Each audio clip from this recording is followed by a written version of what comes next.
Imagine yourself in a room with nothing but your phone and a book. You'll naturally gravitate towards your phone, which is much more stimulating and provides more comfort.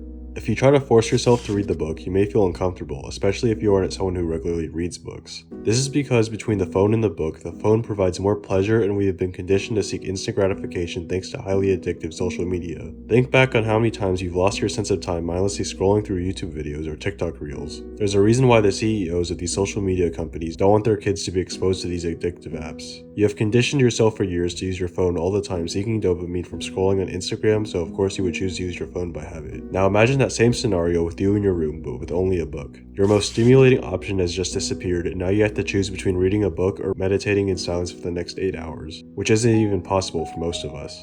Now, the book that was uncomfortable to read earlier, or the assignment that you've been putting off, suddenly becomes much easier to do. Even if you resist doing it at first, you'll cave in as it's better than just sitting in boredom. You're not necessarily doing it because you find it fun, but because you find it more enjoyable than your other options. That's the secret. As hyper-stimulated as we are conditioned to seek fun. Our brains are conditioned to seek the most stimulating things available. So what does this mean? If the most stimulating thing is your phone, you'll want to use it. If the most stimulating thing is reading a book, you'll want to read a book. Even your dreaded chores you've been putting off will be more enticing compared to sitting alone in silence. So I would find myself mindlessly scrolling through YouTube videos despite how they didn't bring myself any actual joy. With my friends busy and no work to complete, I resorted to instant gratification that didn't bring myself any actual happiness.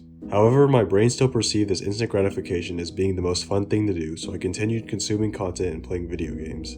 This past year, I was able to cut back on my mindless scrolling by building up my attention muscle with practices like meditating. Something I highly recommend every one of you watching this video try out.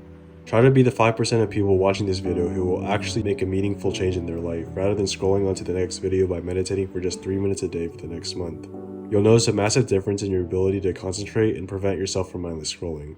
Now, I also installed software that would block certain distracting websites and apps that I didn't get true enjoyment from. Our lives are already way too stimulated, so the more stimulation we can remove, the better. Start with the distracting games and websites that are easier to give up and that you don't find plays a fulfilling part of your life. Making your harder tasks a higher priority and fun is necessary as it makes them much easier to do. My life became so much less stimulating that work became easier to do, as it in turn became more appealing with less options for enjoyment. This is because fun is relative. Reading a book becomes fun compared to doing homework, and doing homework almost becomes fun when comparing it to meditating for 8 hours. The things that are fun and boring are relative to your available options. When I was taking history in high school, I would love getting to watch videos in class despite me never wanting to watch those videos in my free time, solely due to how the videos are more fun compared to just sitting through a lecture. The work itself isn't any more enjoyable or stimulating, it's simply easier to convince yourself to do it.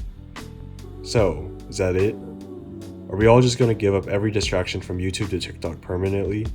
For 99% of you watching, including myself, the answer is no. While I definitely reduce my time spent on these social media apps, I won't delude you into thinking it's realistic to just go cold turkey on all these apps. Some stimulation is easier to give up compared to others. For myself, I found it significantly easier to give up video games compared to YouTube or Reddit. Despite the instant gratification on these platforms, there are creators who make great content that I genuinely enjoy watching and thus cannot fully give up. However, we still need to avoid wasting hours on instant gratification content, and this can be achieved simply through making a list of things you need to do. That's it. Go grab a piece of paper and make a list of all the things you need to do. The trick here is to include things that are extremely easy to do, such as cleaning your room. Then, whenever you catch yourself bored, you can look at your list and pick an easy task to complete that will bring you fulfillment. Even if we can block out a majority of distractions, the truth is that no one on earth is always productive. So even if you can't bring yourself to do your most difficult or tedious work, you can build momentum by accomplishing smaller tasks rather than consume social media, and this momentum of accomplishment will then help you do your harder work. Thank you for your time.